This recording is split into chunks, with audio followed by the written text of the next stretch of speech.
London, 1348. A city at its golden peak of power. Wealth flowed through these streets like a golden tide. The crown stood firm, unaware of the coming shadow. Faith was the only shield against an invisible enemy. In the autumn of 1348, London was one of the most prosperous and confident cities in all of Europe. A bustling port shaped by the wool trade, by the power of the crown, and by a military euphoria that seemed to have no limits. Just a few years earlier, King Edward III had humiliated the French monarchy at the Battle of Crécy, captured the city of Calais, and founded the Order of the Garter, the most prestigious order of chivalry in the Christian world. Soon, however, something would arrive on the very same ships that carried wool and wine, something that no wall, no prayer, and no army could stop. In this video, I use modern AI tools to bring historic paintings, maps, and medieval engravings to life, shifting perspectives, changing camera angles, and moving through these scenes in ways their original artists never could. The goal isn't just to look at the past, but to step into it, to walk through medieval London as it was that autumn, and imagine what it might have felt like to stand here in the last days before the known world collapsed. And if you stick around until the end, we'll compare these same locations to how they look today. Before we set foot in old London, it helps to understand the context that made this city so important. Since the Norman conquest of 1066, when William the Conqueror raised the Tower of London as a symbol of his dominion, the city had grown steadily along the River Thames. By the 14th century, it was already the largest city in England, with something around 70,000 inhabitants living within and around its Roman walls.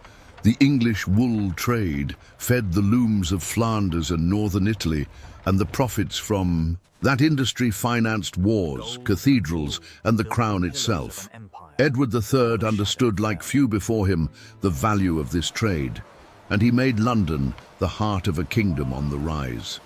This scene shows the city as seen from the River Thames, likely the way a traveller would have spotted it while approaching by boat. What dominates the skyline above everything else is old St. Paul's Cathedral, with its Gothic tower and spire rising to nearly 150 meters in height, one of the tallest structures in all of Europe at that time. Around it, the towers of more than 100 parish churches dotted the sky, each one serving its own community within the walls. It was a vertical city by medieval standards, a city that announced itself before it was even reached. As we draw closer along the North Bank, the first structure that commands attention is London Bridge, the only crossing over the Thames in the London area and one of the most extraordinary bridges in the medieval world. Built in stone in the late 12th century, it was not merely a bridge, but an entire street suspended over the water, with houses, shops, and even a chapel dedicated to St. Thomas Becket built upon its arches. Merchants, carts, horses, pilgrims, and street vendors competed for space along its narrow passage. For those coming from the south, from Suffolk, this was the gateway into the city proper, and the sight of the bridge packed with buildings over the dark waters of the Thames was something no visitor would forget. Following the riverbank eastward, we reached the Tower of London. In that autumn of 1348, the tower already carried nearly 300 years of history. Expanded by successive kings, it had transformed from a simple Norman fortress into a complex of concentric walls, guard towers, and moats. It served simultaneously as a royal residence, an arsenal, a mint, a prison, and even housed a collection of exotic animals.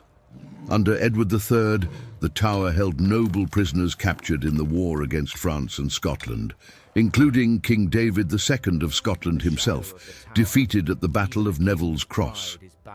For ships entering the harbour, the walls of the tower were a reminder that London was not just a port of opportunity, but a place watched, defended, and firmly tied to imperial power.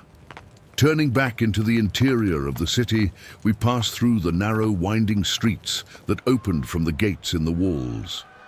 Medieval London was a labyrinth of lanes where timber-framed houses with upper stories jutting out over the street nearly touched at the top, blocking out the sunlight. There were no wide squares or open gathering places within the walls. The ground was packed earth, or on the more important streets, rough stone. Animals roamed freely, rubbish piled up in corners, and the smell of tanneries, slaughterhouses, and open sewage mixed with the scent of fresh bread and spices from the markets. It was a city of absolute contrasts, where the wealth of a wool merchant stood just steps away from the poverty of a common labourer. The most important street in the entire city was Cheapside, the great open-air market that cut across London from east to west. The word cheap comes from Old English and means market, and that is exactly what this street represented. Along Cheapside and its side lanes, whose names still reveal what was once sold there, Bread Street for bread, Milk Street for milk, Poultry for fowl, Ironmonger Lane for ironworkers. Merchants and craftsmen from every guild offered their goods. Timber shops with colourful signboards lined both sides, and the increasingly tall buildings competed for space on the same narrow plots. For royalty, Cheapside was the ceremonial route, the path of royal processions from the Tower to Westminster, and during celebrations, the water conduits along the street were made to flow with wine. Edward III held tournaments in the adjacent fields, and Queen Philippa herself watched from stands erected near the Church of St. Mary le Bow. Rising above Cheapside, dominating everything around it, stood old St. Paul's Cathedral. Consecrated in 1240 and enlarged throughout the following century, it was, by 1348, one of the longest churches in the world and possessed one of the tallest spires in all of Christendom. Its stained glass windows filtered the light into colours that transformed the interior into something the faithful described as a glimpse of paradise. The shrine of St. Erkenwald, inside the cathedral, drew pilgrims from across England, and the nave, already in that century, was beginning to be used as a meeting point and informal trading area, a place that would later become known as Paul's Walk. The cathedral was the spiritual heart of London, visible from any point in the city and from miles around. As we continue westward, beyond the city walls, we reach Westminster, where the Royal Palace and Westminster Abbey stood. It was here that Parliament assembled, that kings were crowned, and that the great decisions of the realm were made. Edward III, who had ascended to the throne at the age of 14 after his father's deposition, now governed at the height of his power. The victory at Crécy in 1346 had been decisive, a battle where English longbowmen destroyed a far larger French force. The following year, Calais had fallen after a siege lasting nearly a year, and in that very year of 1348, Edward had founded the Order of the Garter at Windsor, gathering 26 knights under a motto that echoed his claim to the French throne. England seemed invincible. Back along the banks of the Thames, the wharves on the North Shore buzzed with activity. Queenhithe and Billingsgate were the main unloading points, where ships arriving from Flanders, Gascony, the Baltic and the Mediterranean brought wine, textiles, spices and timber. In return, English wool departed in enormous bales, the most valuable commodity in European trade. The merchants who controlled this flow lived in stone houses along the river, the only ones who could afford structures resistant to fire, while the rest of the city lived in buildings of wood, thatch, and mud.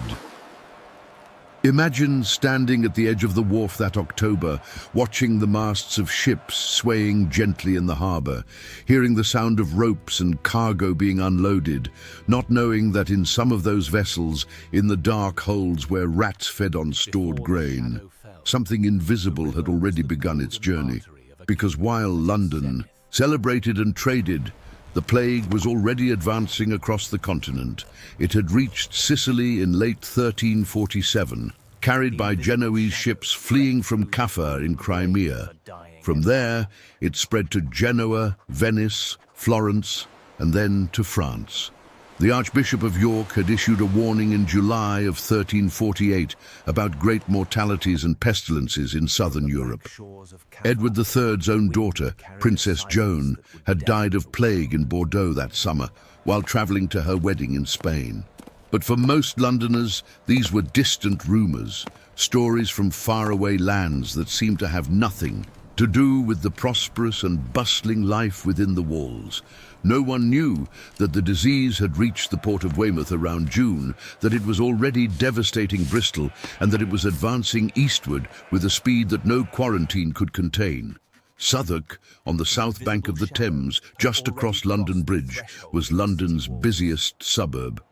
Outside the direct jurisdiction of the city, it was here that taverns, inns and establishments the municipal authorities preferred to keep at a distance flourished. The Bishop of Winchester owned much of the land in this area and served as landlord for many of these businesses. For travellers arriving from the south, Southwark was the first contact with the London world, a place of passage where pilgrims bound for Canterbury mixed with merchants, soldiers returning from war, and workers seeking employment in the city. Within the walls, religious life permeated every aspect of daily existence. Beyond the cathedral, more than 100 parish churches served the population, and the bells of their towers marked the hours of prayer that rhythmed the day for everyone, rich and poor alike. The church determined the days of fasting, the permitted foods, the holidays, and even the hours of meals. Hospitals, such as St. Bartholomew's and St. Thomas's, both founded in the medieval period, cared for the sick and the poor under religious administration. But nothing in the medicine of the time could have prepared the city for what was approaching. Medical theories attributed disease to the misalignment of planets or to corrupted air, and treatments were limited to bloodletting, herbs, and prayer. I can't stand before this medieval London on the threshold of catastrophe without thinking about the contrast between the confidence of those days and the horror that followed. On the 1st of November 1348, the plague officially reached London. In the months that followed, the disease would kill somewhere between 30 and 50% of the city's population. The churchyard cemeteries filled so quickly that emergency burial grounds were opened outside the walls. Sir Walter de Manny, linked to King Edward himself, established a site at West Smithfield for mass burials. Another emergency cemetery was created at East Smithfield, beside the Tower of London.